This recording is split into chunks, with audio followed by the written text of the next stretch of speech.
વસો ગામના વિશેષ સર્વ વ્યાપારી ભાઈઓ અને વ્યાપારી ભાઈઓને વિશેષ પ્રોત્સાહન આપી અને એમના જીવનની અંદર સાથ અને સહકાર આપનાર ગૃહલક્ષ્મીઓ અને વિશેષ આજે આમંત્રણ અને નિમંત્રણને માન આપીને પહોંચેલા વસો ગામના વડીલો. આપણી ભારતીય સંસ્કૃતિ ઊંચી સંસ્કૃતિ છે, દિવ્ય સંસ્કૃતિ છે, શ્રેષ્ઠ સંસ્કૃતિ છે. એ સંસ્કૃતિને ટકાવવા માટે આપણા વૈદિક કાળથી, પૌરાણિક કાળથી, ઋષિ મુનિ અને સંતોના કાળથી હવન યજ્ઞની શરૂઆત થઈ. જ્યાં જ્યાં કષ્ટ પડે, જ્યાં જ્યાં તકલીફ પડે, ત્યાં યજ્ઞ રચાતો અને એ યજ્ઞની અંદર પવિત્ર બ્રાહ્મણ અને યજમાન બેસી યજ્ઞ સંપન્ન કરતા. આજનો મહાયજ્ઞ આપણા વસોના વ્યાપારી ભાઈ બહેનો તરફથી છે. વ્યાપારી ભાઈ બહેનોએ આજે યજ્ઞની શરૂઆત કરી સવારે 9 વાગે. પૂર્ણાહુતિ થશે સાંજે 5 વાગે. આજ સવારથી આ જોડા જે બેઠા છે એમણે ખૂબ તપસ્યા કરી છે, ખૂબ સાધના કરી છે.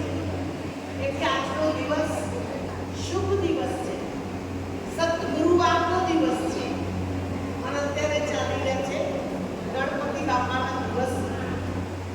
આટલા પવિત્ર શુદ્ધ દિવસોની અંદર આપણે બધા યજ્ઞની અંદર જોડાયા છે અને આ યજ્ઞ પછી મળનારું ફળ ફક્ત તમને એકલાને નહીં, પૂરા વર્ષો ગામને પ્રાપ્ત કરવાનું છે. કેમ કે મહાયજ્ઞની એક વિશેષતા છે કે યજ્ઞની અંદર આહુતિ આપનાર બ્રાહ્મણો અને યજમાનો જે પ્રેમથી, શ્રદ્ધાથી અને ભાવનાથી, વિશ્વાસથી માતાજીની આરાધના કરી આહુતિ આપે છે, કે આહુતિ માતાજી શું કરે છે? સ્વીકાર કરે છે. અત્યારે લોકો પગપાળા ચાલી મા અંબાને ખુશ કરે છે. આપણે અહીંયા બેઠા બેઠા મા અંબાની પણ સવારથી શું કરી રહ્યા છે? આરાધના કરી રહ્યા છે. મા અંબા એક એવી શક્તિ છે કે જે દરેકની મનોકામના શું કરે છે? પૂરી કરે છે. યજ્ઞમાંથી ઉત્પન્ન થયેલા મા અંબા છે. કેવી રીતે? જ્યારે દક્ષ પ્રજાપતિએ યજ્ઞ રચ્યું અને એની અંદર પાર્વતી માતા પહોંચ્યા, પણ પોતાના પતિને નિમંત્રણ નહોતું. એટલે પાર્વતી માતાને શું અંદરથી દુઃખ થયું. તો યજ્ઞની અંદર પોતે શું થઈ ગયા? ગોવાઈ ગયા. અને એ સમયે શંકરજી આવ્યા. મારી પત્ની ઓવાઈ રહી છે. એમને ઉઠાવ્યા. એમના શરીરના 52 ટુકડા કર્યા. કેટલા ટુકડા કર્યા? 52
ચાલતી હોય, બીજાની દુકાન ધમધોકાર ચાલતી હોય, તો આપણે ક્યારેય ઈર્ષ્યા ના કરીએ, ક્યારેય નિસાસો ના નાખીએ. આપણો જ નિસાસો, આપણી જ ઈર્ષ્યા આપણને નડે છે. એટલે આપણી દુકાનની અંદર કોરો પેદા થઈ જાય છે. મારી દુકાને કોઈ આવતું નહીં, કોઈ નહીં આવતું, એનું તમે શું કરતા?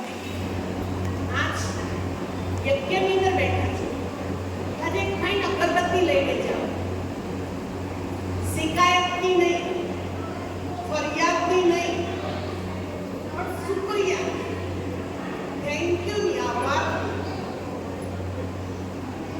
અને સરસ પોઝિટિવ ઓરાની મારી દુકાન જે ચાલે છે ને, બજારમાં કોઈની ના ચાલે એવી ધમધોકાર ચાલે છે.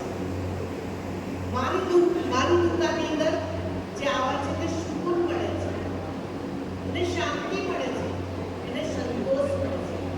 આપણે ગ્રાહકને 3 વસ્તુ આપવાની છે: સુકૂન આપવાનું છે, શાંતિ આપવાની છે, અને સંતોષ આપવાનો છે. આપણા દુકાનથી એ ગ્રાહક આ 3 વસ્તુ લઈને જશે ને, તો એના ઘરમાં પણ શું આવી જશે? સંતોષ આવી જશે, સુકૂન આવી જશે, અને શાંતિ આવી જશે. અને આપણે પોતાની સાથે ભગવાનને શુક્રિયા કરીશું કે થેન્ક યુ ભગવાન, એ મને સરસ મજાનો શું કર્યો? ઉઠાડી. કોઈ જાતની તકલીફ તે મને આપી, આટલું સરસ મજાની જિંદગી આપી છે. બીજું કે આપણા ઘરની અંદર આવતા દુઆઓ,